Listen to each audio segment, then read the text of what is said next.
when you have a plan B, you might as well have a plan to fail. Like it's just, if it's an option, if failure is an option, failure will be the option. I really believe that.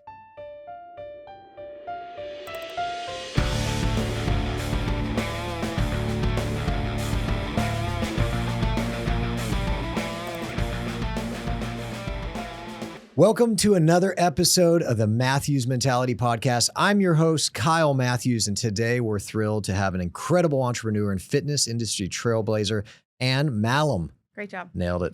Mm-hmm. Anne is the founder of SolidCore, one of the fastest growing boutique fitness brands in the United States. In 2013, she took a bold leap, using her savings to open the first SolidCore studio with a clear vision, helping people build the strongest version of themselves. Hell yeah. Through grit and determination, Anne raised over $200 million in private equity and grew the brand to nearly 2,000 employees and hundreds of thousands of clients. That is a lot. In 2023, she successfully exited the company, sharing millions from the sale with her employees. Today, she continues to inspire as an investor, speaker, and advocate for personal and professional growth. In this episode, we'll explore Anne's remarkable story, the challenges she's overcome, and her insights on building a powerhouse brand from the ground up. Welcome, Anne. Welcome to cold, chilly Nashville. Thank you. That was a decent bio. Did I write that or did you write that? I don't know. Allison, who wrote it? Okay. Yeah, see? Okay, not bad. Sometimes I'll read a bio and it's like, they're like, no, that's not accurate. Like, well, you gave it to us. Yeah, So that's pretty good. I'm glad that I'm impressed. I'm glad that it was accurate. So we're gonna circle back to an exit, but a successful exit in 2023. It's early 2025. So post exit, like, what keeps you busy today? A lot of beach volleyball. Yeah. You live in South Florida. I do live in South Florida. So year-round beach volleyball. Yeah, year-round. No, I play a lot. I have not started another business, and I'm not sure if that's in my future. But when you're like a competitive entrepreneur, that just doesn't like go away. So it has to go somewhere. So I've put a lot of energy into playing beach volleyball. Honestly, like I try to move my body 4 or 5 hours every day.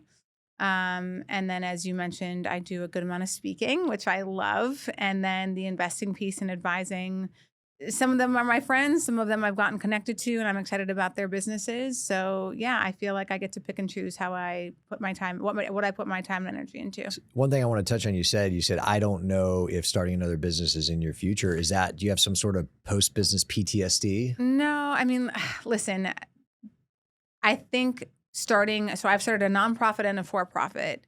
And the beauty of that is you have all this naivete in the beginning. You have no idea how hard it is. You don't know the challenges that lie in front of you. It's going to be amazing. What could go wrong? Yeah. And then when you're obviously already in it, you've got to figure out all the challenges, which is huge growth opportunity. But like, I almost know too much now, and how much time, energy has to go into building a business. And I'm either all in or all out. So SolidCore grew really, really fast, and it was completely consuming every aspect of my life, which was my choice. And I love that. I'm just not sure if I'm ready to do that again. I think, if I were ever to do it, it'd have to be the same feeling of I am the exact right person to start this next venture. It's a game I can win, and I feel like the world will benefit from it. Yeah, it's the ignorance is bliss, right? It really is. And you are no longer ignorant to the. I am not. Certainly the benefits and the blessings, but also the challenges of founding and scaling a company. Yeah, and I think Kyle too. Like one of my top values is growth. And so starting another business, it would have to be so different than what I've already done. Otherwise, you feel like you're living your life on repeat. And I really pride myself on having a ton of different experiences and challenges. So I actually was stupid enough to start another fitness company during the year I sold SolidCore, and like I shut it down within 6 or 9 months, feeling like, one, we had a ton of challenges that came up that presented the opportunity to shut it down, but it just felt like, what am I doing? Yeah. Like, why am I going to play this song over and over again? Like, it just was the wrong. You're just doing it to do it. Right. And I felt like I'm well positioned to do it. I know this space better than anybody. But to what I said earlier, it would have been the same next 10 years of what I just lived. And time is our most valuable asset, especially now that the money side for me is taken care of. And I really try to get picky about where I put my time and energy to maximize fulfillment and joy and happiness and impact. And that was just not going to be it. Did you always, even as a kid growing up, were you that kid who's, hey, I'm going to found a company one day, I'm going to build a big organization? Was this always something that you had in you? So I always told myself from as young as I can remember that I'm going to be somebody someday, and I'm going to make impact, and I'm like supposed to do big things. And you don't get to be an entrepreneur successful without a very positive, affirming mindset. And I know a lot of people like woo-woo, like mindset, belief systems, but like they're so powerful. The things you say to yourself every day when you wake up, from you're a kid, teenager, 40, 50, it doesn't matter. You will reaffirm all of those beliefs and words, even though if they're quiet in your head. You will look for evidence of who you say you're going to be, and you'll show up in those ways. So if you say, oh, I'm never going to be rich, or I'm never really going to make it, I'm not special, nobody likes me, all of the bullshit, talking about whether your looks or capabilities, you will find moments in your day where someone's mean to you and be like, see, I told you nobody likes me, and over again, those things are hard to rewire. So I've just always chosen to speak to myself in a empowering and almost delusional way of what my capabilities are. And I also told myself, like, I'm going to make a lot of money someday. I have a, dad who's a gambling addict, and money tore apart my parents' relationship. And I never wanted money to be an issue for me. Oh, I'm going to double click into that in a second. But speaking of growing up, you grew up in North Dakota, a small town? Yeah. And it's just as cold in Nashville as it is in North Dakota right now. Yeah, it is very cold here. Yeah. But small town. Yeah, and it's like 70,000. Part of my question, and we're going to, unfortunately have to generalize a bit, but you grew up saying, I'm going to be someone, I'm going to make it. Was that a sentiment or a belief system that was, ingrained in you from your family or from the community you grew up in? Or was that just a nature? You were just born that way? So there's an awareness growing up in Bismarck, looking and watching how people live their lives. And it seemed that everybody was barely getting by, and that no one was overly happy.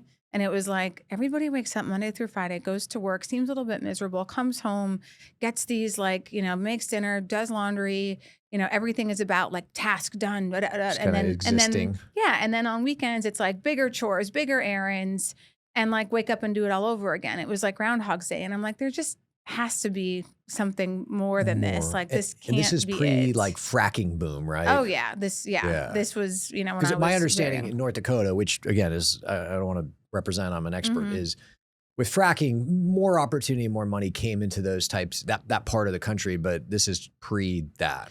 Yeah. And even that, people just all seem to live the same life. And I wanted freedom.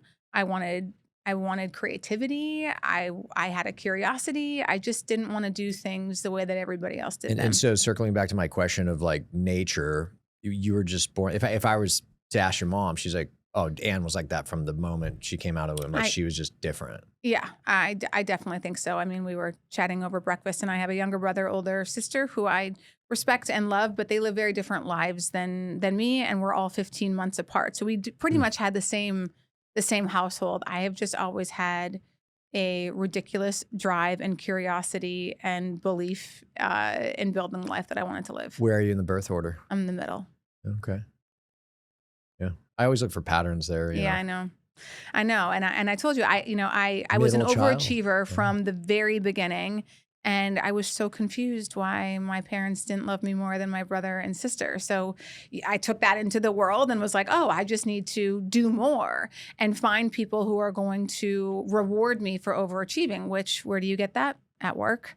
So I was always, again, whether at work, trying to outperform everybody else to get more accolades than everybody else. You said when you were younger, you're always an overachiever. Did that show up in school? Was it sports? Like were you straight A's? Sports. Yeah, pretty much straight. I mean, I was a little bit of a terror at home. Like I just didn't have a great relationship with my mom after my dad, the gambling thing. In 16, my dad moved out.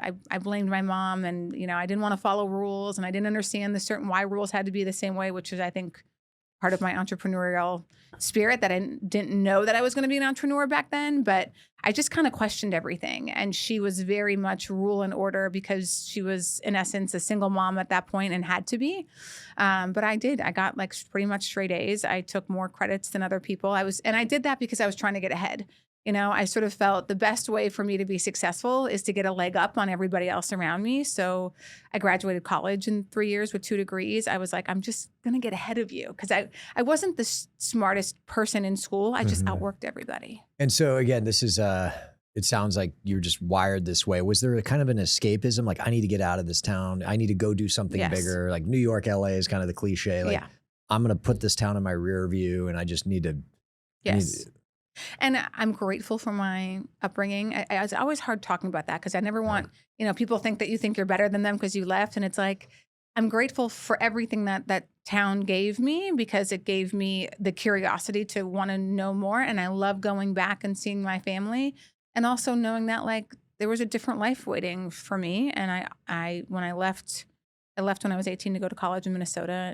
And yeah, I've never been back. And then I went to the East Coast. What effect on, your nature, your belief system, or how you pursued success later in life, which we will explore, what effect does, and you kind of the tumult you had alluded to with your dad gambling and then your parents splitting up, what effect do you think that had on you?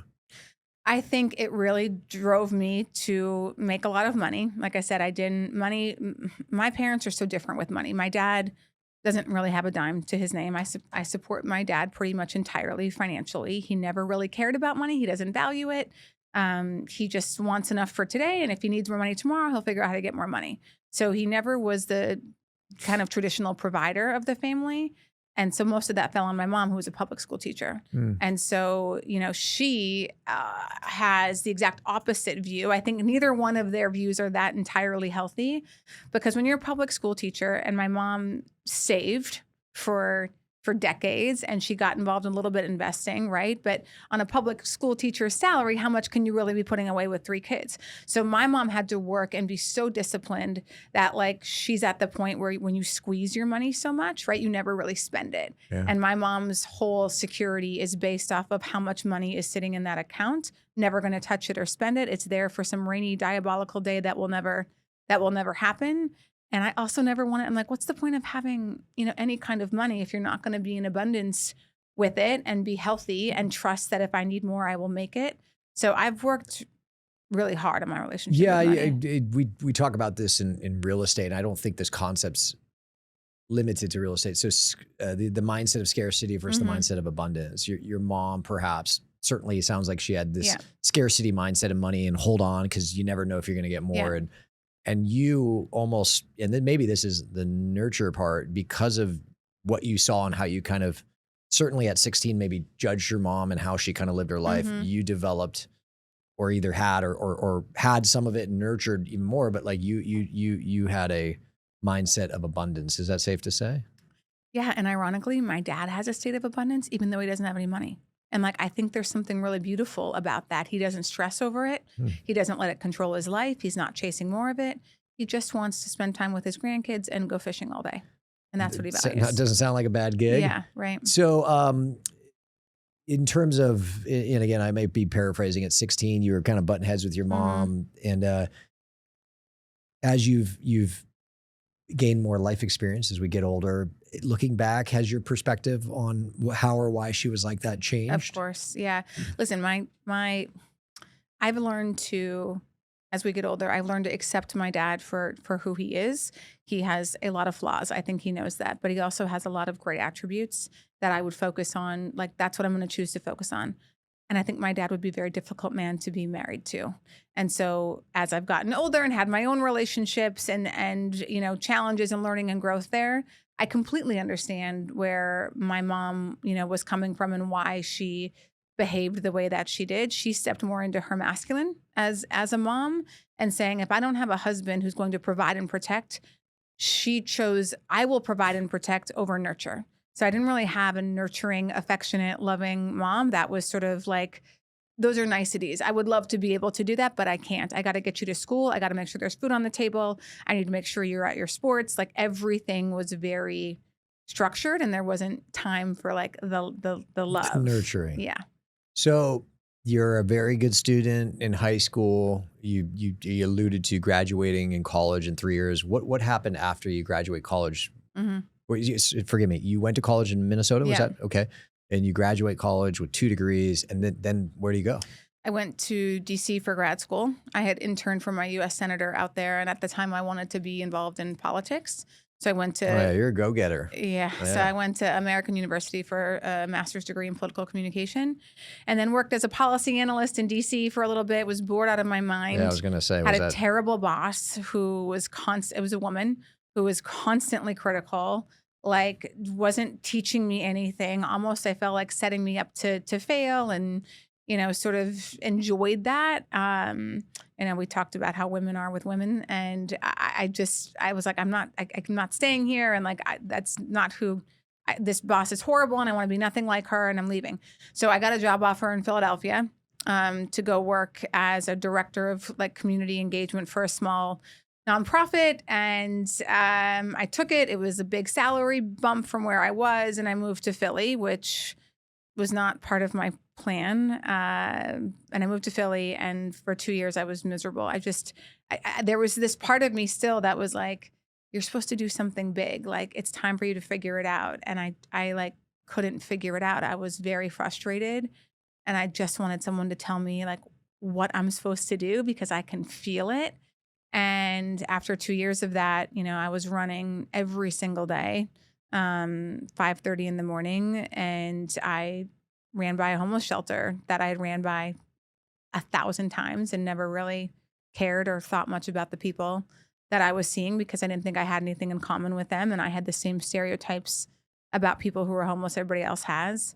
And there was a group of guys who started to wave at me and talk to me, and I was like, oh my God, why don't I start a running club for these guys who reminded me a lot of my dad? And there was something pulling me that I think was happening from the universe. I'm not a very religious person, but like I'd never felt anything like that before. And I was like, oh, I know what I'm supposed to do. Like I'm supposed to start a running club for these guys. So it took some convincing of that shelter, because even the director of the shelter was like, this doesn't make sense. These guys don't want to run. And I'm like, well, could you I was gonna ask them? say, what about convincing them to run? Yeah. That was actually the easy part. It was convincing the staff that they would want to be interested. So he was like, I'll ask them. I'm like, please, I will be there 3 days a week. I live right here. And so he asked them, and he sent me an email saying, I have 9 guys that want to participate in this running club. Yeah. How much of that, sorry. I was gonna say, how much of that was just guys wanting to run with a young woman? They didn't know. He said, I'm not going to tell them that there's a young woman doing this because I want them to do it for the right reasons. So that's why I just feel like there was something, this idea happened in the summer. Universe, yeah. Yeah. And so, they said yes. I got shoes donated. I went up there, met the 9 guys, and like this, like when we think about moments, like I can talk about SolidCore, the moments that made SolidCore like really work. I went up there to meet with these guys, and there's 9 of them in this shelter in the chapel, and I give them a dedication contract because I wanted them to take this seriously. And I told them, if you want to join the running club, you have to be on time 3 days a week, every day. I'm going to track your attendance. I'm going to track if you're tardy or not. You got to show up with a positive attitude, and you got to agree to support and respect your teammates, and nobody runs alone.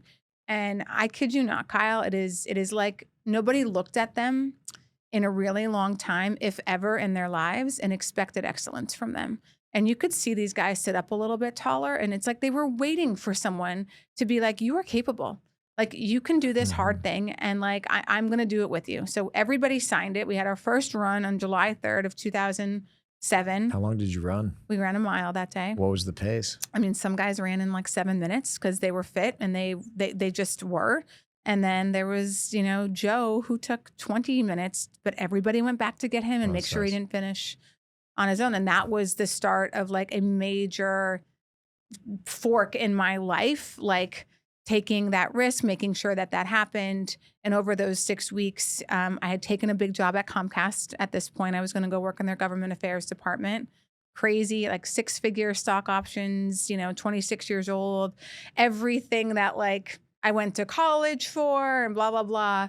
And I asked them for 6 weeks so I could get this little running club stabilized so it would work when I was going to be gone for work. And in those 6 weeks, I'm like, this is my mission. Like, this is what I'm supposed to build this into a fully functioning nonprofit that uses running as a vehicle to change identity and self-worth. Because if I can do that, if I can get you to believe in yourself, then I can get you to not be homeless. But if you think of yourself as somebody who's homeless, not worthy, a screw up, all these things, how are you ever going to get out of your situation? You're going to, again, belief system, you're going to reaffirm that belief system over and over again. But if I can get you to look at yourself and say, I'm an athlete, I'm a runner, I'm disciplined, I'm focused, I'm a teammate, I show up on time, I have goals, then I can get you to say, yeah, I can get more out of my life and I can contribute to society. So that's what this vision was. Everybody told me I was out of my mind because I'm walking away from this job. And it was the first time in my life that I'm like, I got to take a really big risk on myself and ignore what everybody else is telling me, because I'm like, this is a game I can win. I'm perfectly positioned to do this. I care so much. It's making my life make sense. And like, I've worked in nonprofits the last 5 years. Like I can do this. And so I walked away from that job and yeah, with a great group of people, built this incredible national nonprofit for the next 6.5 years. So when you first start, how do you pay your rent? From a logic base, like, Yeah. Awesome.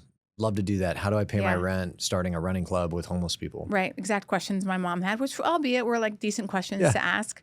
I was like, I'm going to start. Said, that's why I'm calling you, Mom. Yeah. No, I didn't. I did two things. One, I called my landlord and I negotiated with him. I'm like, this is what I'm doing. Can I please have a little bit of leeway? And I got him to root for me. So I got him to like give me a couple of months of like delayed payments on rent if I needed it. Very nice of him. Yeah. And I also started a marketing like agency, which was my specialty on the side. And I got a couple of clients to pay me, a couple grand a month, just enough to get by. Strive. But yeah, obviously it wasn't about the money. It was like making my life make sense and helping people. And I saw the vision and I knew if I just could get a little bit of assistance from the areas I needed assistance in, I could build this. This was in Philly. Yeah. And so I'm going to make some assumptions, push back if I'm wrong. A homeless shelter in Philly. I've spent a lot of time in Philly. I had a brother who played for the Eagles for 5 years. Blue collar town, tough town. And some tough areas. Again, this is true about every city. So love you, Philly. Go Eagles, fly Eagles, fly. They're in the NFC Championship. I don't. Yeah. So my assumption is this is a tough part of town. Yeah, it was up and coming. Gentrifying, as we say in real estate. 26-year-old young woman. Were there moments that you had concern for your safety? Zero. Oh, wow. Literally, my dad, ironically, because these guys reminded me of my dad, that was his biggest concern.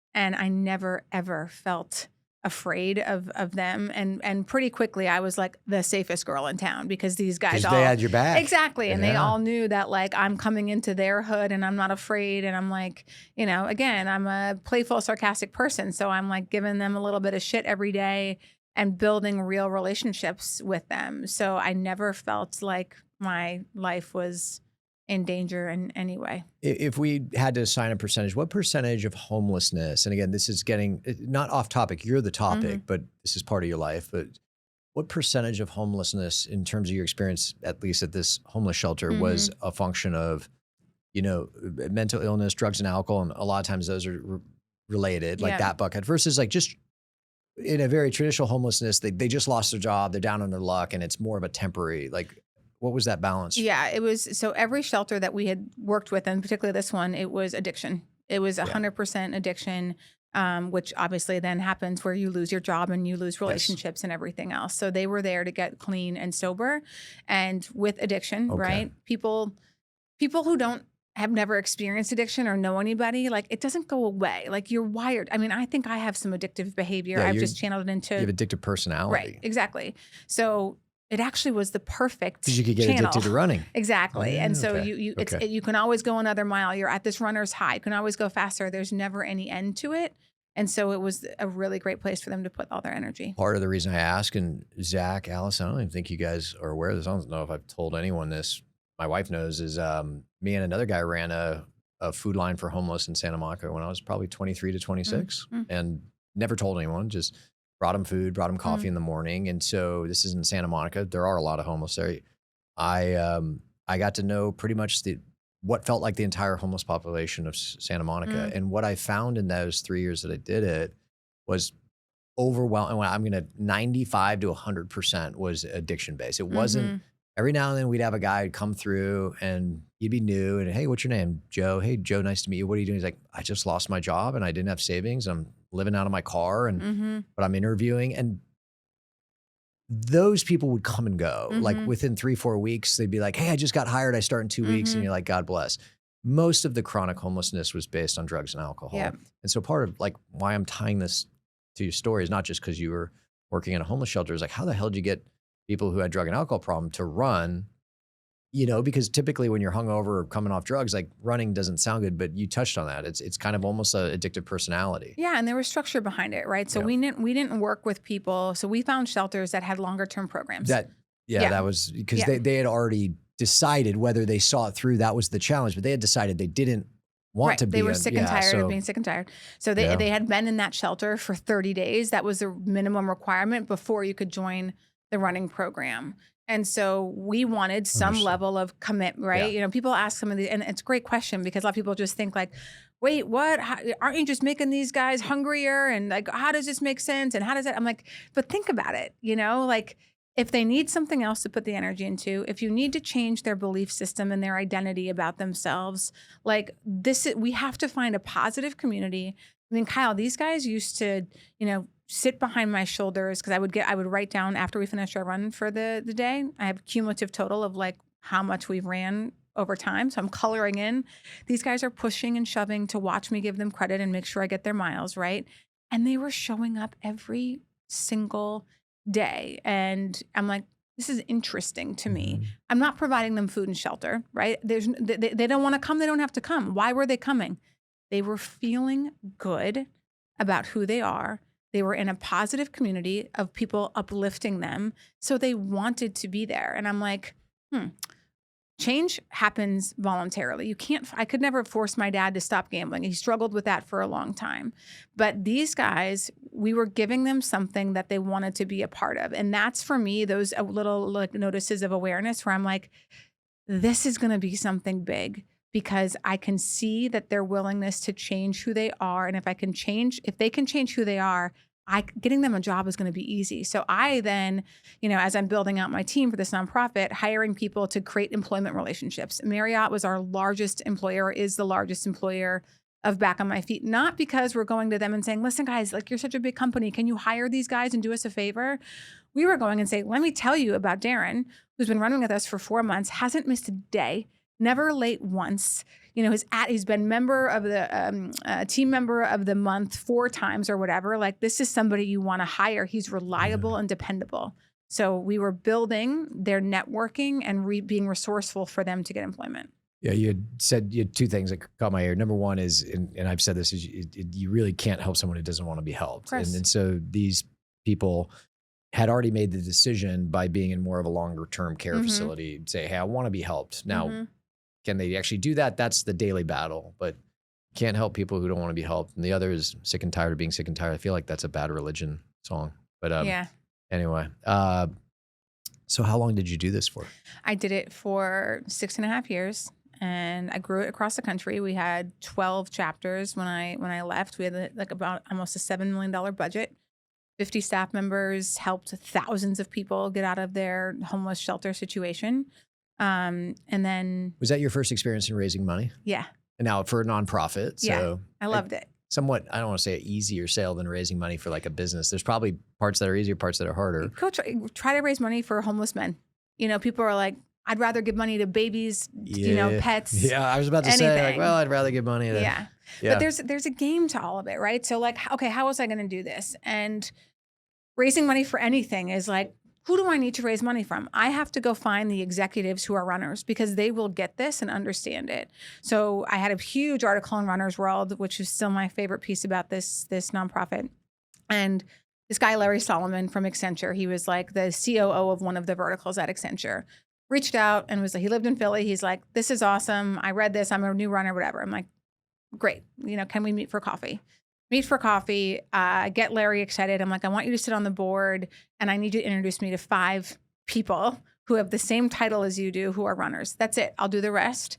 And like, that's how I continued to raise millions of dollars. I would meet with you, Kyle, you told me you run. I would tell you my story. You'd get so excited. I'd be like, come out for a run with us. Come and meet these guys. And I would make a specific dollar request ask, whether I was doing an event, a gala, a breakfast, putting on a race, something. I would make a specific dollar ask to you. And I would be like, I just need 3 introductions. I will do the rest. And it was just a very, like, I didn't say to you, oh, I would just appreciate your help. And you'd be like, well, what do you need? You know, like, so being really specific is what helped grow the organization. And I would not meet with anybody who wasn't a C-level person. When someone would try to connect me to a marketing coordinator, it was a waste of my time because they couldn't make a decision. And then that marketing coordinator had to try to communicate my story to the person above, which wasn't going to do as good enough job. So like, I just was super efficient with my meetings and my requests and my asks. And that's how we grew so fast. 6.5 years. What was the catalyst to you, making a pivot in your career? And maybe this leads straight into SolidCore, but it does. What was that moment? It was like the like, it's time to move on moment that happens in a lot of our heads for something. And I'm like, what? Like, I was really annoyed of the feeling. And I tried to like shut it up because I'm like, well, one, what do I do next? How do I top this? And like, I'm so fulfilled helping people. Like, how selfish of me almost to want something else. And like, I'm just so grateful this thing actually worked, like everybody doubted it and it's working and growing. And Kyle, I was getting a ton of attention. Like, I was on every major, news network. I was a CNN Hero of the Year. Like, it was crazy how much attention. And so my ego was also being filled up. Yeah, affirmation. Yeah. So I'm like, whatever, we're not listening to that. And it took a few months and it didn't go away. And I'm like, okay, I can't tell these guys to push and to grow and to change their life. And I'm ignoring this feeling. So what did you do with did you unwind it? Did you? No, it still operates today. So did you like, hey, you're the successor, the CEO to this nonprofit. I'm going to go do something different. Yeah. So I first off, I opened myself up for what could be next. Cause I wasn't confident enough yet to just leave without having my next thing figured out. So I opened myself up. I was in LA for Back on My Feet, opening the chapter there. And I walked by like a fitness studio with like these reformers. And I'm like, pink wallpaper. I'm like, how very cute in LA, and I'm an athlete. I was a marathoner at this point. Like, I've done every workout underneath the sun. I'm like, what is this? And so I thought, I'll go take this little LA workout class. And it was so hard. I'd never done Pilates before on a reformer. I just had no idea you could work out that way. And I was sore in all the areas that I think women try to work, my core, my obliques, every place. So I started taking Pilates back in New York at the time. And I was like, nobody's built a big brand around this. Like, nobody knows you can work out like this. I'm like, this is going to be my next thing. And so I told, the board chair at the time, I'm like, listen, I'm ready to move on. I gave them 4 months notice. And the board was amazing. A bunch of C-level people, again, tons of money in the organization. And I went to move on to open SolidCore, and we did a search and found a new CEO for the organization. What was you touched on your driver, your why, and I really like to explore that and how it evolves over someone's kind of life, up until the point they're sitting in this chair. You touched on kind of your motivation and your why when you were younger as to why you're going to go do something, you're going to be something.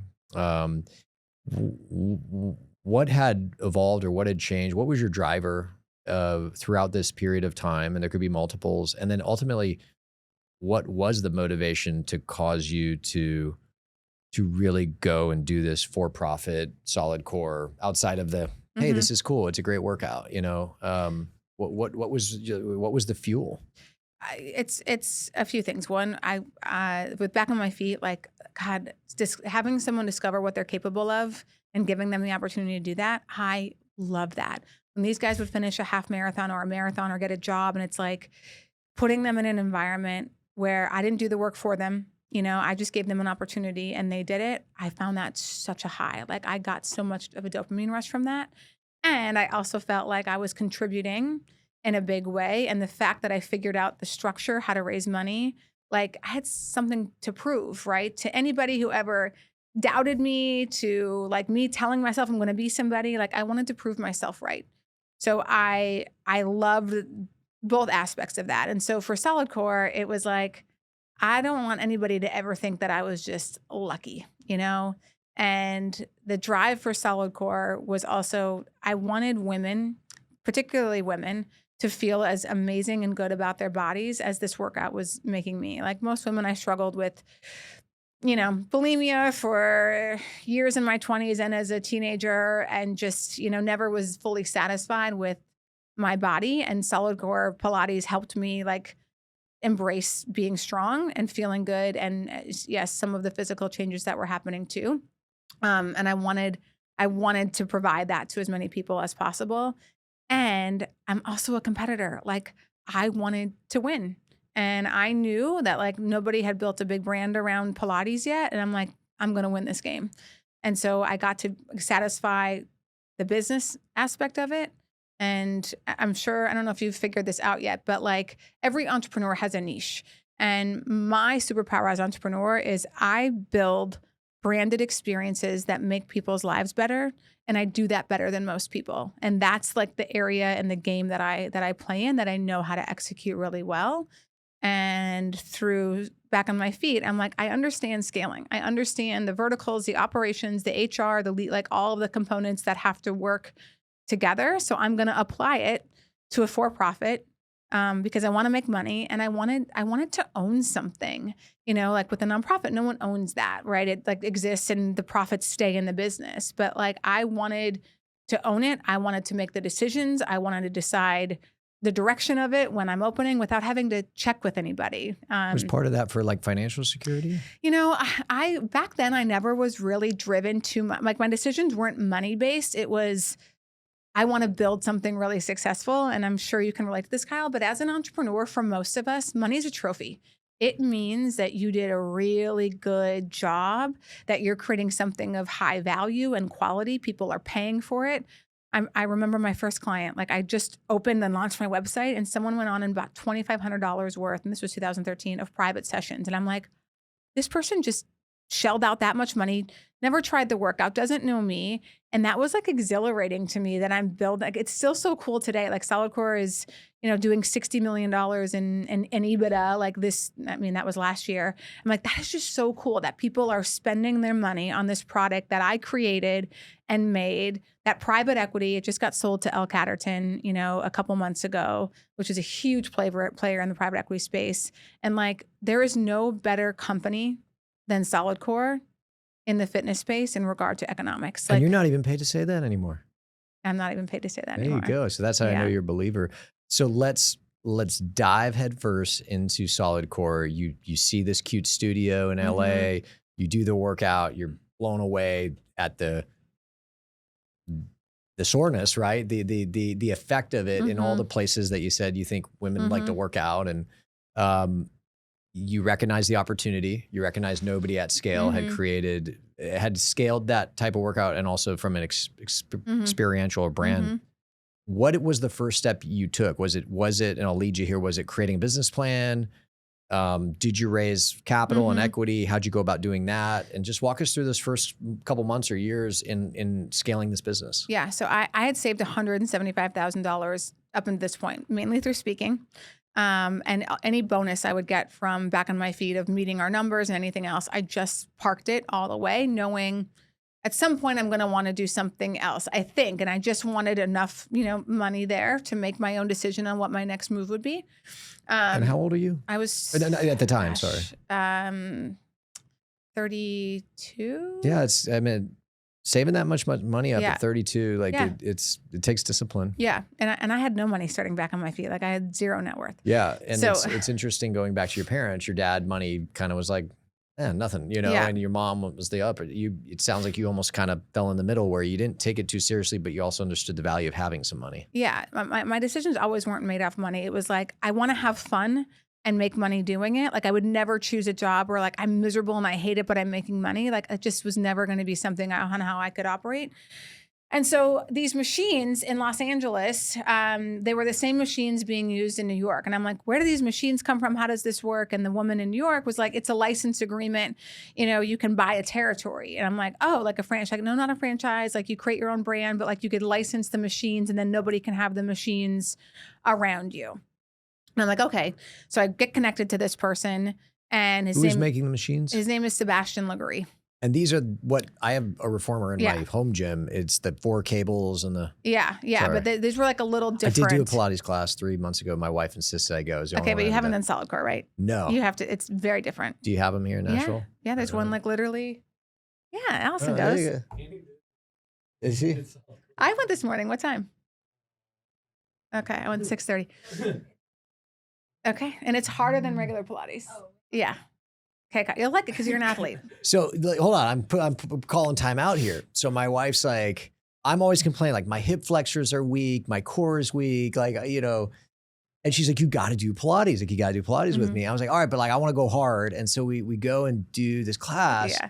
And it was the, again, I'm not gonna say where, it was the easiest class. I got nothing out of it. Even my wife walked out, she's like, that was not a good one. Like, yeah. And so I said, I'll go back with you. Like, I want to explore, like, you know, attacking different parts of the body that I wouldn't traditionally work out in, like a gym setting or a, you know, mixed martial arts setting.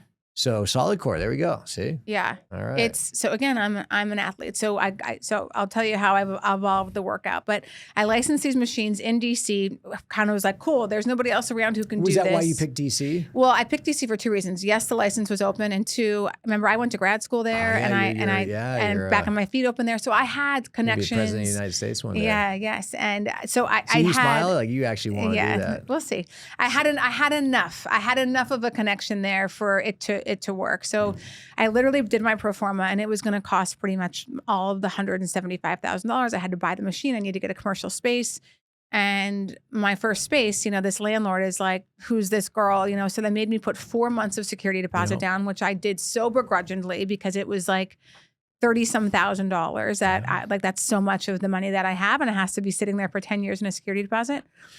So I go on Craigslist to hire trainers. I have 2 machines in my apartment training these people on this workout that nobody knows how to do. So it's like a huge education.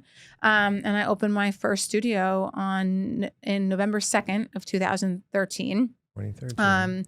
What part of DC? Adams Morgan. Okay. And it was packed. I did, 2 weeks of community classes, got a huge article in the Washington Post. How'd you get that? I just had connections from back on my feet, and it was like, let's build this thing, somehow, like, let's make the angle, and it's a new business opening. So we were packed, and exactly what happened to me was happening to other people. It was like, I've never done a workout like that. The next day, guess what people do after they do a workout that they're so sore from? They tell everybody how sore they are. I'm so sore. Oh man, what'd you do? Yeah, that is true. So everybody was bringing their friends, and they had to be the one to introduce them to SolidCore. So as Allison maybe knows, like there's Pilates around everywhere now, but back then people were like, you've never done anything like this. And then at some point people would be like, we're not telling our friends anymore because none of us can get into class. So like it was so competitive to get into class. So I opened my second studio 4 months later. My third, I had 6 studios open in the first year. And this is all with your own money? My own money. So I kept the cash flow to this business. So this wasn't by design. Like just for myself, I'm like, I'm going to keep this business simple, right? Like there's 10 machines in there. You only have 1 coach per class. So there wasn't a lot of overhead. So there was a lot of profit flowing to the bottom line that I just kept rolling into. And then I, would meet with every landlord, Kyle, because I learned through back on my feet, right? I would meet with every landlord that I was negotiating with. I would make you like me. I would make you root for me. I would tell you why I can't do a security deposit. I would tell you why I need, 6 months of rent abatement to make sure that I make this thing a success, which is only in your best interest as a real estate guy if I'm successful, because I want to be a 10-year tenant for you. So I'd rather have you charge me more. Bring a lot of traffic to the center. Now, exactly, and an affluent traffic. Make sure you hope there's parking, But, if it's in urban, DC, it might it was fine in DC. But you want me to be around for 10 years, and I'm happy to have you pay, put the rent in year 7 or year 8 or something when we're more established. But the first couple years, I need to make sure that I can run this business and grow it. Or you're selling the landlord's leasing broker, which is what we do here. No. Or get a tenant rep broker. We do rep some fitness tenants as well. Yeah. But so, wow. So it grew quick. And I, again, addictive personality. This is where people screw up, I think, when they're growing, especially brick and mortar and even fitness brands. They go so slow. And it's like, we're opening one and then we're opening a next one next year. And then you're like And we'll 6 see how years it in. goes. Exactly. That Yeah. whole, let's see how it goes. You're going to get your butt kicked because someone else is going to come around who believes in themselves, who's going to move quickly. And did you ever hear the story of Subway? I don't even know if it's true or not, but I don't care because it was a great motto that I bought into. Subway apparently had its first store like off the beaten path, and like people loved their sandwiches, but like no one could really find them. So they were like, let's open a second one and we'll trick people into thinking we're doing so well that like, now there's 2 of these things. And I'm like, that's really smart. And so opening 5 in the first year, imagine the amount of press we got. Right? People were seeing them everywhere. People were telling their friends about it. And we just quickly became like the prominent player in the space. And so because I had experience expanding back on my feet, like in other cities, it just didn't feel like that big of a lift. I'm like, we're going to open in Atlanta. I just picked a city and people think like, oh, how did you know the second one? I'm like, it could have been any city. It didn't matter because I tell people if you're scaling something and you say our second location has to be right there, I'm like, and you don't really have a brand that's scalable. Like you should be able to say it could be in 100 different areas and we would be successful. And so that's really how I felt. It didn't really matter what city we went in. It mattered the deal we could get in the city. So we quickly adopted the strategy that like we would have 50 LOIs out and we would be negotiating all over. And, who's ever giving us our right deals, we would say, okay, great. Now we're going to infiltrate this particular market because this landlord is playing, well with us, and let's find another deal here. So we were never in a position with a landlord where we're negotiating, 2 months down the road and the deal falls apart. And all of a sudden we're like, oh, now we got to start over. And that's how we grew so fast is we just would never find ourselves. And you kept rolling the money back rolling in. the money, all the profits. So no distributions. I assume you're paying yourself a salary and making your rent payments, so to speak. But when did you decide to raise or accept outside capital? Yeah. And why? So I took first from one guy. His name was Dave Grisson, and he was on the board of Back on My Feet. He was like second in command at Marriott. And he, of course, had seen what I did at Back on My Feet and just like, Anne's a winner. Whatever she's doing, I'll back and get involved in. And so at this point, my relationship with the guy who made the machines had severed. Like I was beholden to him. And like I was trying to talk to other licensees on what he could be doing better to support us. And he really didn't like that. Sent me a cease and desist letter saying if I ever talk to another licensee again, like he'll never let me open another studio. And I'm like, this asshole. But I'm like, I guess he can do that because he makes the machines. And then the machines started to break, or just like some of them were breaking and I couldn't get replacement parts fast enough. And he was charging out the wazoo for things. And I'm like, F this guy. Like, I don't. In unlimited demand and one supplier. Right. He at the time maybe was in a position. Had all the control. So I was like, I need to make my own machines. Like, there's no way I can scale this the way that I want to, as fast as I want to. If I have a guy that can at any point be like, you have enough studios. I don't want you to open anmore. Was there no, I don't know if it'd be copyright or patent. Of course. And I had to make sure to avoid all of the patents that he had. He was a patent, like he had so many patents on his machines. So I went to Dave and I'm like, listen, I need money. This is what I need money for. I'm probably going to go through a lawsuit. You know me well enough to know I'm a fighter. I wouldn't be doing this if I didn't think that, I can come out the other end. I'm going to make my own machine so that I can scale this across the country. And he pretty much blindly put in $4 million and was like, as long as I'm sitting in the same class of shares as you, like, I'm like, great, do it.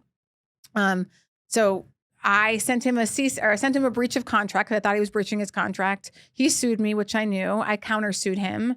And for all intents and purposes, he had to pay me X amount of money to give back all of his machines. And I haven't talked to him since 2015. And that was again, when entrepreneurs are faced with moments like that, when you're like, is the risk worth the reward? And I had no idea how to go make a Pilates reformer. The engineering, the tooling, the modeling, like I probably wasted hundreds of thousands of dollars, just because I didn't really know. But if we didn't do that, SolidCore never would have grown beyond, what it was in DC. So the juice was worth the squeeze. But yeah, now we own and have a proprietary patents on our machines. As a business owner myself, real lawsuits are it's part of doing business, but that must have been really hard given where you were as a company and given the what I'll define as the existential threat of going to war with, at the time, the only producer of Totally. these machines. Like, what was your mindset like? Oh my God. At the And time? at the same time, I had my ex-boyfriend sue me for equity in the business. Yeah, So why not? Just throw yeah, that on I top. mean, I just, those things are so laughable because it's like, oh, would you have sued me if I went bankrupt? Would you be being like, No. hey, I'm responsible for No, X amount of this? unfortunately, you learn that anybody can convince themselves of anything. And I bet if I sat here and asked him, he'd be like, no, I really, really deserved it. And in his heart, he really probably thought that. Of course. But wow, so those are 2 big lawsuits. Yeah. And I'm so grateful because, I got evicted from my first location. All this was happening pretty much at the same time. What did they evict you for? Because the sound was traveling through. And again, like the landlord had never done a deal with a fitness tenant and I'd never done a deal. So it was an old building and we could not attenuate the sound no matter how we tried. I know it's a very different exercise, but in LA, when I lived out there, it was actually, I really enjoyed it. It was a 1 hour hardcore. Like you didn't have to think. You just got to show up and do the work. It was Barry's boot camp. Yeah, you know, of Barry's, course. but the music was so loud. Yeah. So loud. And I would think, I was like, man, like, and it was in a mixed use building. So I was like, there's residents above. Like this has to be an issue. Because I'm a real estate guy and I'm thinking about these things. They spend a ton of money on sound attenuation, and we do too. I mean, we've figured out the formula now, but I didn't know what I didn't know. Trial and error, you learn as an totally. And entrepreneur.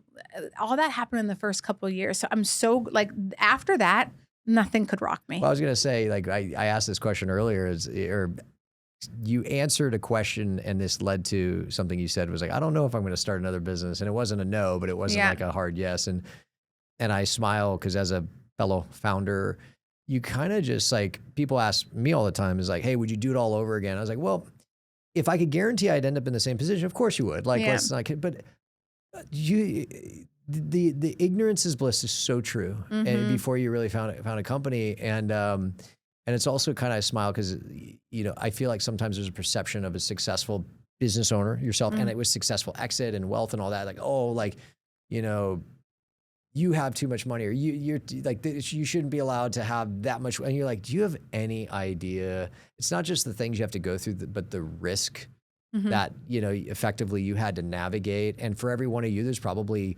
999 people who couldn't successfully navigate that risk, because it's not just always about the best idea. It's oftentimes the best execution. Yeah. You know? I mean, totally. And go back to the belief systems. You know, you asked about investment in the beginning. I was nervous, Kyle, like before I opened my first studio, right? My nerves were getting to me. Yeah. The doubts were sort of like, as everybody's amygdala, we all have one, and it's where our fear lives. And it was like, what if this doesn't work? You're putting all your money into it. Are you being, and it was just like, oh my God. And Larry, who's the guy I told you about earlier, he was like, Anne, listen, I'll give you $75K for 30% of the business if you don't want to use all of your money. And I didn't have a studio open then. And at that time, $75K to a 32-year-old who worked very hard for her money was a lot of money. And I'm like, oh man, maybe I should take that 30%, you know, not that much, and blah, blah, blah. And I remember like thinking to myself, if I take this money when I don't need to take this money, all I'm doing is putting a coin in the doubt jar. And I'm saying, I don't believe in myself enough to do this. And if I don't believe in myself enough to do this, I shouldn't do it at all. Like there should be I should not even put my, you know, foot in, because now I'm half foot in, half foot out. And when things start going hard, I felt I'm going to lean into the $75K that I didn't use, and convince myself that like, it's too hard, I'm going to shut it down. So I was like, thank you, I'm not going to take it. I'm going all in. And when you go all in, like I just posted about this on Instagram today, but like when you have a plan B, you might as well have a plan to fail. Like it's just, if it's an option, if failure is an option, failure will be the option. I really believe that. You ever heard the Hernan Cortez burn the boats concept? No. Okay, I'll do the best I can. I think, you know, and people may have certain feelings about the arrival of the Spanish and what it brought to the New World, but Cortez sails to the New World with these ships and you know, roughly, let's call it somewhere between 300 to 1,000 conquistadors, and they're there to go conquer the Aztecs. I think it was the Aztecs, would be Mayans, and which is millions of people. And they arrive on shore, and the story is he then orders his men to torch their ships, the ships that could take him back to Spain. And they're like, "What are you doing?" It's like, what we're about to do is extremely difficult, and if our ships are here waiting, the second it gets difficult, we're going to turn around and go home. Yeah. And so by burning our boats, we have no choice but to move Yeah. forward. And the only way we're sailing home is in their ships. Yeah. And so it's an analogy. I don't know how historically accurate that is. Maybe some truth to that, but it's a phrase that certainly I use is like, look, you gotta burn your boats. Yeah. You can't, It's 100%. It's like the cold plunge, you know, like when someone gets in the cold plunge and is like, I'm just going to see how long I can go. I'm like, you're not going to last a minute because you don't have a non-negotiable option. If you say I'm going for 3 minutes and you say it out loud and it's a non-negotiable, you're going to stay in there for 3 minutes. But the whole let's see how it goes thing, you're going to quit when it gets hard. All right. Yeah. I got to work on that cold plunge thing. I'm the guy who's like, I'll see how long I can go. I got to work on that. All right. So you're scaling. My question about raising capital, was that done to accelerate the growth? Yeah. Or was that just like take money off the table type of thing? No, it was to accelerate. So I had gotten to 25 locations. This is the summer of 17 now. And I'm like, I'm kind of done growing 5 or 6 studios a year. Like I want to open 20 of these a year. Like I, again, know I have the skill sets to do it. I just need more capital to get them open. And so I had gotten connected to the SoulCycle founders who had just sold. And I wanted to be like, you know, who did you guys raise money from? And she picked up my phone call and she's like, you need to meet my lawyer. He's expensive and he's worth every penny. And I happened to be in New York that day. I called this guy. His name is Steven Sicer at Lowenstein. And answers my call and he's like, who are you? And I'm like, you know, Julie from SolidCore told me to call you. And he's like, oh, you know, I'm like, this is who I am. I got 25 locations, 4 years old, and I want to raise capital, whatever. And he's like, are you in New York? I'm like, yeah. He's like, can you meet me in 30 minutes? I'm like, yes. So we met in a dark bar, had iced tea. I signed a $1 bill for him. I'm like, you know, we're going to make a lot of money together. And he connected me to 4 to 5 venture private equity businesses. 3 or 4, I can't remember how many, put an offer on the table.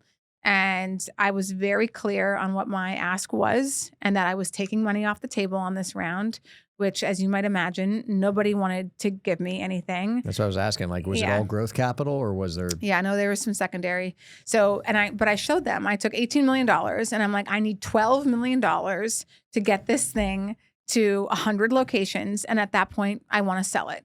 And I showed them the pro forma, obviously not just the 12 million, but the continued profits from the other studios to roll into the next studios. And I'm like, and I want to raise 18 and I want to take 6. And it's like, oh, you want to take 6? And they were like, how do we know you're not going to check out? Yeah. And I'm like, so I just said the same thing. I'm like, if you think I'm in this for $6 million after I've opened 25 locations in 4 years without any real capital, like you're kidding yourself. And fortunately, Matt, who was the partner that I had gotten connected to, it's like a 6'6" Aussie. You know, we just hit it off right away. And they're Mormons. So I'm sitting there negotiating with a bunch of Mormons. I drank tequila back then and I'm in a crop top, you know, and I'm just totally authentically myself. Did you have blonde hair? I had blonde hair. Okay, so that they got a little comfortable there. Yeah, exactly. Right. But it was just like we had a great like vibe going. And Matt was like, you know, he was my champion. He's like, Anne's you know, she's in it to win. Like, do you not see like the fierceness and the fire? Like, tell me anybody else who sat in front of us with growth the way that she has done it by herself from inception for 4 years. And so, yeah, I obviously protected their downside with some preferred return, but I took $6 million off the table. And then we would have gotten to 100 studios. We opened 50 more studios in the next 2.5 years, and then COVID hit. Yeah, that little COVID thing. Yeah. Okay, hold on. Push pause there. What did it feel like when you got $6 million?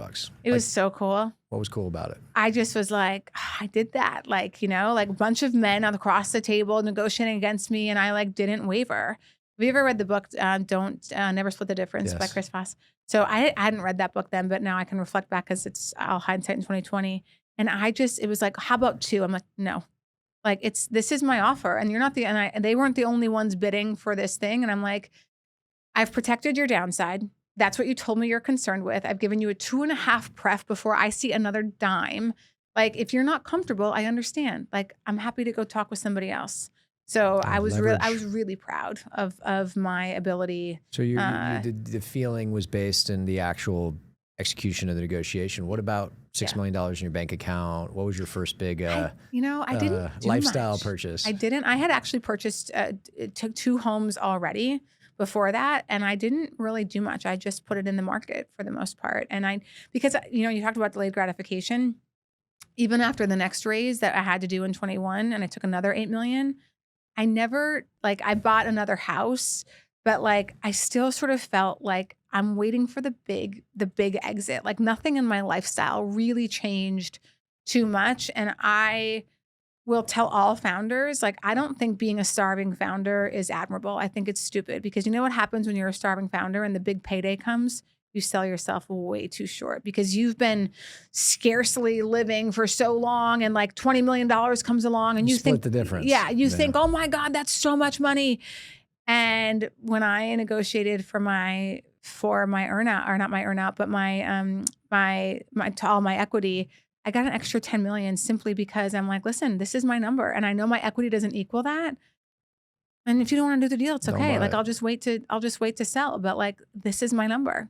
Yeah, leverage of having multiple bidders also in a negotiation, and there's a lot of lip service paid to this, but if you can really get to this mental place, be willing to walk away, I was, and it's really you have private. I mean, and it was so funny because private equity is I could feel some of my partners getting upset with me being greedy, and I'm like, guys, you're calling the kettle black here. Look at you guys are trying to make a 3x minimum capital in 5 years. And because I'm advocating for myself and the value of this business, and I'm like, I'm not asking you not to make a lot of money, but in this current negotiation, this particular PE company was going to become the majority owner. I'm like, consider it the cost for you to be the majority owner of this business. However, you have to rationalize it to yourself. But this is the number and no one's forcing you to do it. And if you don't want to do it, we can just move on and continue to grow the business and we'll sell it later. How did you survive COVID? Oh man, It must have been hard for a close quarter workout experience. But there's a lot of tragedy that happened during COVID. So that aside, I'm just going to speak on the business side. I thrived in COVID because I'm a wartime CEO. I like the challenges. I like the newness. I like having to figure it out. And I'm a competitor. So I was like, how are we going to win through this? How are we going to outsmart and outcompete and outlast all these other concepts? And take market share. Yeah. And the thing that came up was the landlords. We have to get the landlords on our side because if they make us pay rent or we get in a bunch of lawsuits, that's going to sink this business. So that's when I read that book. And me and my VP of legal, Dimple, who's a superstar, we spent all of our time talking with landlords. We didn't even defer rent. We just were like, we're going to elongate the term. I'm like, if you guys want us to be around, look at how strong our business was beforehand. If you believe this is a moment in time and we will come back, we will be a tenant. We will take our lease from 10 years to 11 years. If we're closed for 2 months, we'll give an extension of 6 months. We just said, what's important to you? We got super creative. And we really didn't have to pay a dime of rent for 75 locations during that time, where most people found themselves having to pay rent. And PPP? Yes, we got PPP and we paid all of our people with PPP. We just felt that was the right thing to do. And we did another thing, which was everybody was pivoting to digital at home. And I'm like, that's a game we're going to lose. There's nobody on our team who has any idea about creating a digital platform. And the reformers were really important to our brand. So we decided that just like 9/11, when everybody was like, no one's going to fly again, that at some point this will end because this is not the way that a society can function.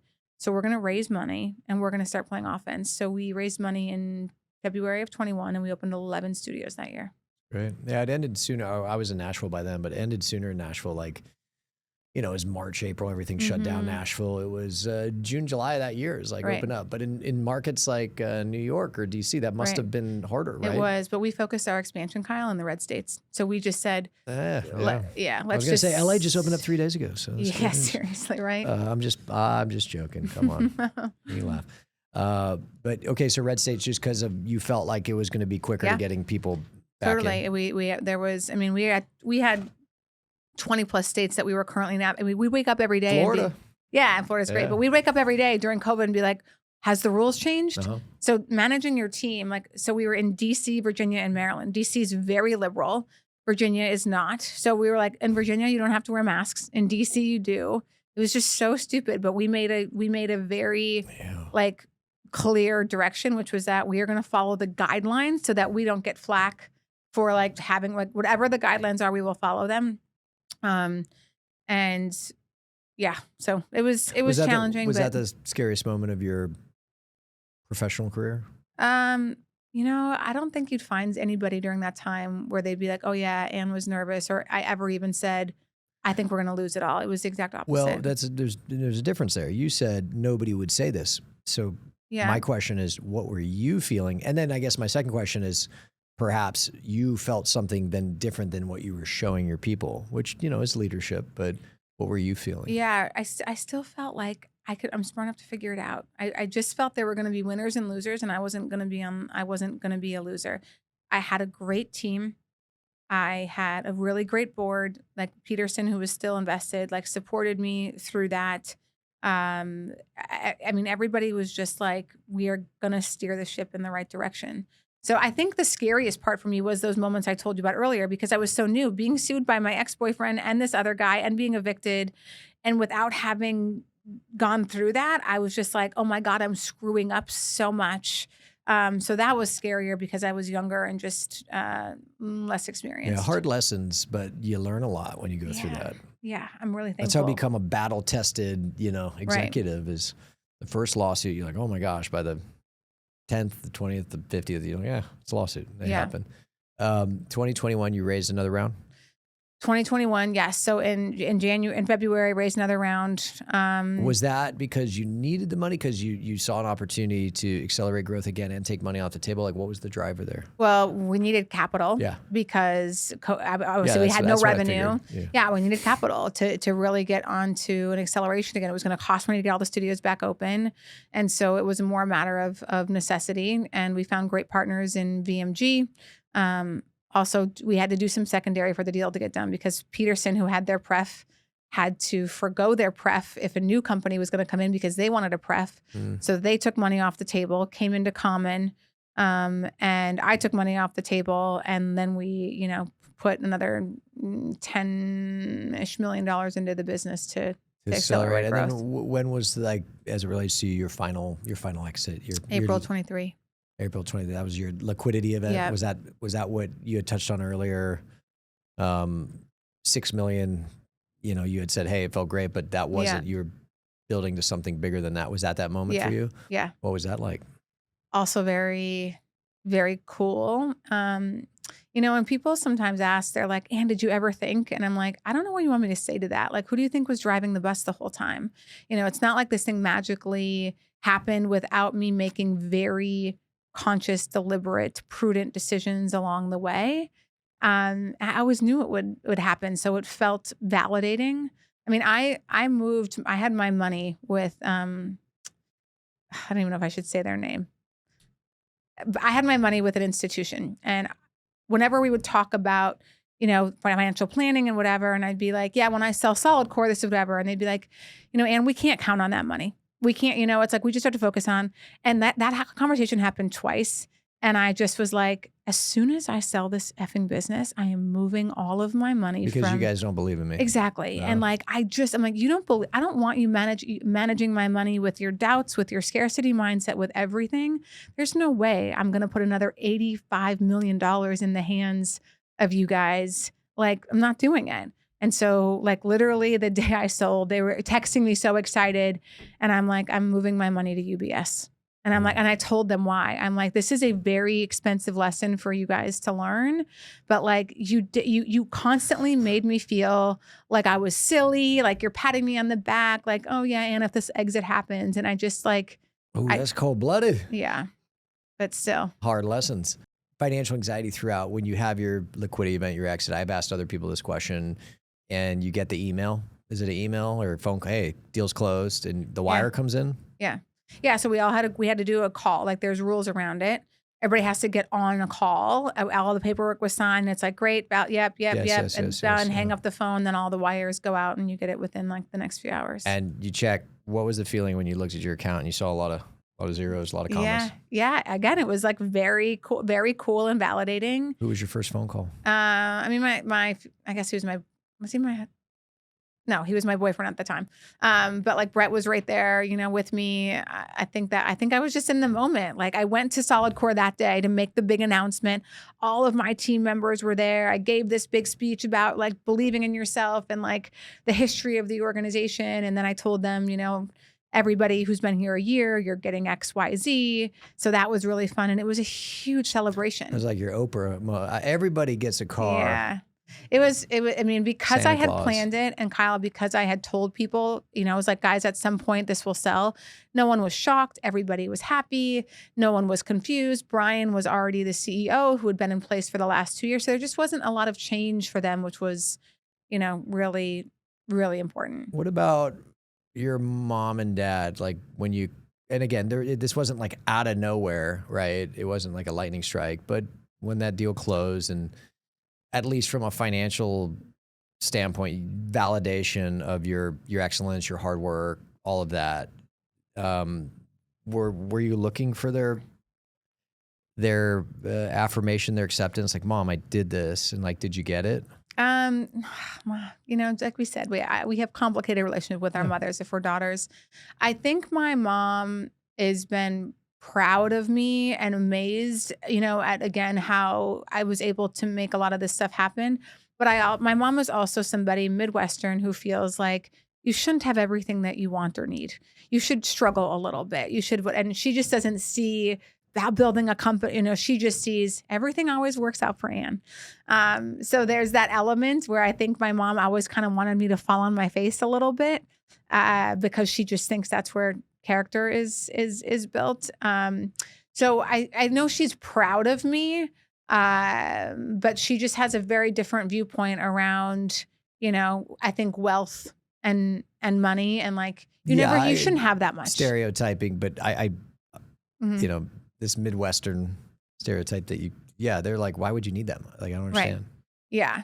But I'll tell you, you and I were talking about this at breakfast too, but one thing I had to do after selling SolidCore was I had to raise my expensive ceiling. And if you're not doing that when you make more and more money, it's kind of like, well, then what is the point of all the money? People find it like, oh my God, this person's a billionaire and never did anything and he died. And with it, I'm like, what a tragedy. Like I just took my friends to St. Bart's, and it was like a $250,000 trip, all in and said, for a week there over New Year's. Now, I need some friends like that.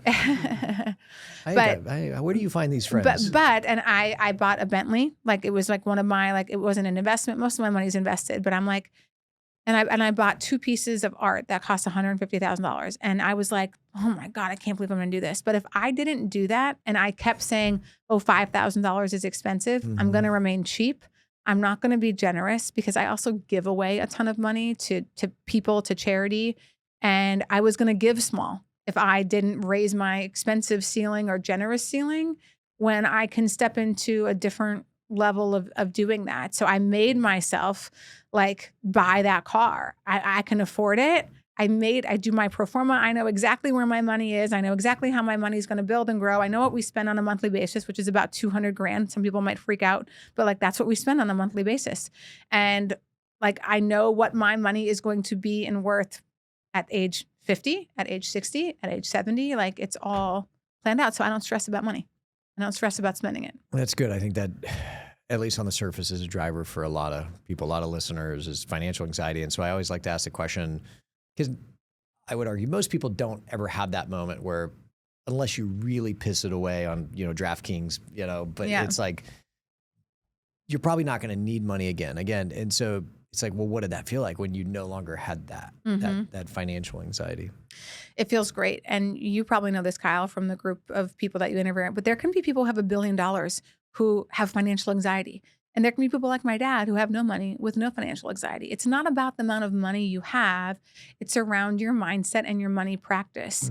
And we talk about like having a healthy relationship with food, having a healthy relationship, whatever. But there's not a lot of people talking about like, what does a healthy relationship with money look like? And an unhealthy relationship, it's consuming, like you're constantly thinking about it. You're constantly like causing you stress. You don't want to share it. You're squeezing it too tight. And there's a great book by Jen Sincero, like How to Be a Badass. You're a Badass at Making Money. And she really taps into, like I love this exercise, which is write a letter to money and personify her. So it's like, dear money, why don't you come around more often? Or like, whenever you're around, I seem to give you away. Like, it's like this really emotional experience when you can really write your feelings as if you're in a relationship with her. How you treat her, how she treats you. Do you respect her? What do you want from her? Why do you think you deserve her? And I've done a lot of work there, which is why like I love money for all of the right reasons. And I know I'm very rarely, like probably 5% of my time, stressing about money, if that. So I kind of touched on this earlier. You have a lot of money, you have this exit, playing a lot of beach volleyball. You had already said, I don't know if I'm ever going to start a business. What the answer of what do you do next, and even if you don't have it, could probably to some degree be answered by this question I'm going to ask you now, which is like, so what are your drivers today? What is your why today moving forward? Well, a couple things. One, I think when people end up in the place where they're like, oh, I want to have the big exit, like I made it, you have to wake up every day after that. Like I don't wake up every day and be like, oh my God, back in April 2023, I sold SolidCore, and like that matters for my day anymore. It doesn't matter. I want to keep the commitments that I make to myself on a daily basis. And I want to be proud of myself at the end of the day for how I spent my time and who I spent it with and how I treated myself and people. And if you can break it down into that like regard, it becomes pretty simple. So as I've told you, movement, activity, sports, and working out is like the number one priority after my sort of marriage right now, my husband's also into all of that stuff. So it's easy. And I don't really make decisions off of money. Like I don't decide, like I'm not being paid to be here. I'm like, oh, this sounds fun. Kyle seems interesting. I want to go do this. Just to let you know, I didn't pay her to say she wasn't being paid. Oh. Yeah, but you know what I mean? So my decisions Yeah. now are all, is this going to be fun? Am I going to make impact? Am I going to contribute? And will it benefit me or other people in a way I'm going to be proud of? So that's as simple as I can put it. And I'm just like, people who think the big exit is going to be like, I'll never have to figure it out again because I made it. That's just not, it's just not true. What are your biggest challenges then? Like what causes you the most, it doesn't have to be a negative emotion, but just simply put, what do you apply the most thought to outside of staying active, staying fit, and your marriage? The most thought to,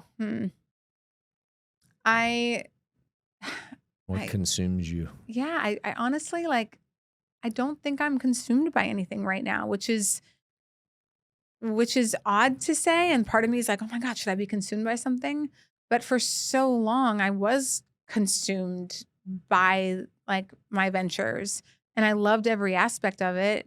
And I just don't think I'm allowing myself to operate at that level right now. I'm having a lot of fun, and I'm making really important decisions for my health. We are, on the baby train and considering growing, our family and what that looks like. Oh, that will consume you. Well, I'm sure, I'm sure it will, but whatever's beyond consuming, that's what's going to happen. But for the first time, there just isn't this one like thing in front of me, and it feels kind of good. And I think it's important to have those chapters.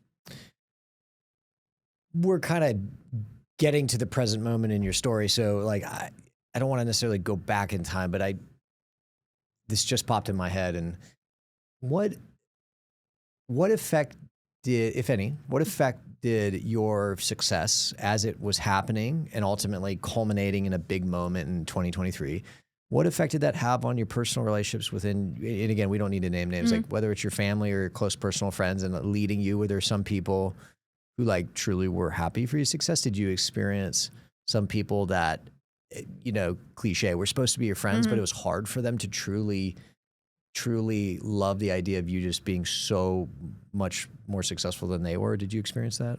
No, I really didn't, because I pick my friends wisely. And anybody that wasn't ever going to root for me, I just don't spend time with those people. Like I'm 44. So I like, you grow up and you know that stuff. And like anybody who wasn't going to be happy for me, I just don't spend time with. And I also think I'm the same person, like I love to play games. I want to play any board game, any card game, any sport. Like I'm just playful and fun, and none of that's really changed. I think most people, whether you would talk to a CEO of a huge corporation or one of the Back of My Feet members and be like, tell me about Anne, I think they'd give you the exact same answer, or my family member or somebody else. Yeah, so the reason I asked, some of the people who've been on this podcast have had moments or just, candidly successful typically translates to a certain wealth component. And some of them have been kind enough to share that they did experience the dynamic in some of their more personal relationships changing. And then that ultimately leads me to that question, like, would you do it all over again if that meant you would lose this person in your life or that person in your life? And so I always investigate that question. Yeah, it's a great question. And I can honestly say my friends and family have been unbelievable about it. There's never been any tension with my family with money at all. They've never asked me for anything, even though I've given them, money because I want to share it. And I always compare it. I'm like, listen, if I was sitting here and I was hungry and you had food, you'd be like, well, here, Anne, have some. So I'm like, if I have enough money and more money and like I can make your life a little bit better than my friends or my family or whatever, like of course I'm going to share. Some people are really funny about money, but I've tried to say, okay, well, if I died and left money to you in my will, would you take it? And most people are like, yeah. I'm like, well, how stupid of me. One, I'm going to outlive you. And two, like, why wouldn't I give you it now when you're in your 30s and 40s or 50s to enjoy it? What are you going to do with it when you're 90? Yeah. Like, that's just silly. Well, and you keep taking your friends on $250,000 vacations, they're gonna root for your success. But in closing, what advice, what guidance would you have for any, in a majority of our audience, let's say, is kind of like entrepreneurial mindset, and either the idea is they want to either build a business, start a business, or even in a more corporate setting, like really rise up in their careers. What, based on your experience, like what coaching, what guidance would you provide them in general to, like, at least professionally speaking, kind of get where they want to go in life? You have to work backwards from the goal. As soon as I opened SolidCore and was like, I'm opening a second one, it was, I'm going to open 100 of these and I'm going to sell. And we literally sold at 99 studios and opened the 100th the week after I sold. So when you have the North Star and you know what the end game is and you're non-negotiable around it, every decision I made, Kyle, about SolidCore was, is this in support of the ultimate goal and vision? And if it's not, I'm not doing it. So it just becomes easier. It's like when you have these non-negotiables, you end the debate in your head. You end the should I or shouldn't I? Is it in support of the vision or the goal, or is it not? And it just becomes that simple. How does a why fit in there? Someone's like, hey, I'm going to start this business. I'm going to scale it to 100, but I don't really know why. And again, it could be money, but like why? Like how important was having a very, very strong conviction as to why you're doing it? I think, yeah, everybody needs to have that, but I also think you need to enjoy the entire process of it. I love building. I love creating. I love building. I love scaling. I love getting like the dopamine rush of getting another SolidCore studio, open where more people are going to create the strongest version of themselves. Like the challenge, the game, everything. But it's why I push you on the money thing when it's like, oh, more money is always better. I'm like, be careful there because there's no end to that end. There's no end and there's no close to the chapter and there's no room for what the next thing is. Having a goal with SolidCore and saying, great, I reached it. It is time for me to move on. This place does not control my entire identity. And SolidCore's identity should not be entirely attached to me. That's not a good founder, right? A great founder leaves it an excellent position for it to thrive, which SolidCore is. And if I value growth, which is my number one thing, I have to close the chapter and move on. And that's difficult to do if you don't know what the end game is and you don't know what the final, the Super Bowl is. And it's like, great, I'm finished, I'm done, I'm moving on to whatever the next thing is. And I want to be at the end of my life saying, I had so many lives. I had so many different experiences. I challenged myself instead of being like, I stayed someplace the entire time and I never saw what else I was made of. But that's just me and those are my values. But how would you describe this, the podcast name mentality? How would you describe your mentality in terms of how you approached, and this doesn't have to be personal life, up to this date? I think I've had a diluted sense of self of like, I'm capable, I'm resourceful enough. If I want to, I will. And like, if I'm going to play the game, I'm going to play to win. And if I don't think I can win, I'm going to find a different game to play. Because if I want to win, like I wouldn't go, I mean, like golf. I'm not very good at golf. Like it's like not something that I find enjoyable or anything else. I would never challenge you to a golf game. I challenge you to a beach volleyball game. You would beat me in golf and beach volleyball. Yeah, okay. So. But you know what I mean? The metaphor makes sense. Yeah. It's like, I'm a competitor. So I want to play a game. I think I can win. I like the feeling of figuring things out and finding it's kind of the topic of my speech is how to outsmart the odds. So I have figured out every part about my life and my story that puts me in an advantage, even if it comes across as a disadvantage. I come from a family with pretty much no money. My dad's an addict, drugs, alcohol, gambling, whatever. I'm from North Dakota. I'm like, that's interesting. All that makes me interesting. So I'm going to use that, which I did, to build back on my feet, right? When I would sit down and tell you my personal story and how I use that to help people who are homeless, you were enthralled and you were rooting for me and you were curious about me. Great. Now, can I get you to give me money from this organization? Can I get you to run with us? Whatever. So like everything I did, I would try to figure out what gives me the unique advantage to win this game I want to win. Whether it's I'm 5'6" playing beach volleyball, that means I have to get really good at defense. Like I'm not going to be able to like block anybody or spike over the net, but I have to figure out the parts of the game, which is strategy, vision, smart, intelligent, and defense, serving, passing, all the other areas that have nothing to do with my height. That is going to make me a competitive player on that court. Last thing, where could you point someone in terms of like a practical source of information, whether it's a book, a course series, speeches, something that, where from a tools and a skill set they could go learn, go improve themselves? Two places. One, I think How to Win Friends and Influence People. Oh, yeah. Yeah, it's like the best book ever. And the name sounds silly. People are like, I don't need to win friends. I think the name's actually one of the best branding names really? ever, because you can't misinterpret what you're doing. Yeah, but I think people think like win friends. Influence people, yes. But the book is fantastic, and it just shows you how you show up and treat people is like so much of success in life. And it's the simple things. SolidCore, like that book teaches you how important someone's name is.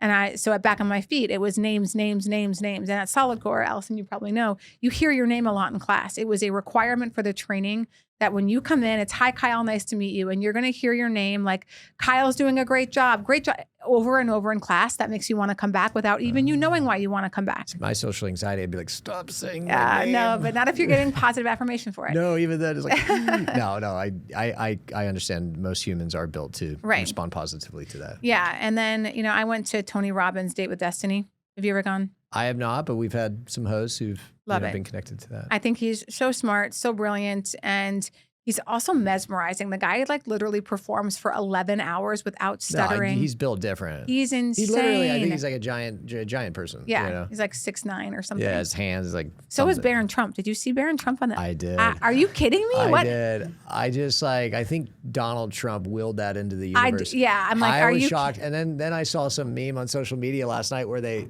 were walking up the White House. Did you see that? And they made him like 30 feet tall, and I don't know. It was so funny. Yeah, he's a giant person. He's huge. He's probably got a career ahead of him. And you need to get around people who are effing like on it. You know, like if you're hanging out with people who are just not leveling up in areas of their life and you're trying to level up, you got to get some new friends. I'll piggyback on that. I always say I always want to surround myself where I look around the room and I'm like, I'm the least motivated, least accomplished, least successful person here, because it forces you I got to do more, I got to do better. Yeah, so. It's helpful. Well, I can't thank you enough for coming up to chilly Nashville. Sorry about the weather. That's okay. And do better next time. I know, as a South Floridian. And I'm from North Dakota, so I don't feel like I should ever have to be cold again. So that's why it was even more painful to be here. Well, and for that, I just have even that much more gratitude for you being here. But amazing story, and it's not over. You're young. You got a lot. I'm excited to see what you do. Thank you. Right? Me too. Don't. You didn't, but don't close the door on not starting another business. Yeah. Well, yeah. Well, we will see. I'm okay feeling my way through life and doing what's best for me. I think they say absence makes the heart grow fond, and they also say time heals all wounds. So you give it enough time, you're like, man, that's starting and scaling a business is super fun, right? It's like, well, you know what it was like. But Thank you. This story is awesome, and I really appreciate it. Yeah, thanks, Kyle. Appreciate you having me.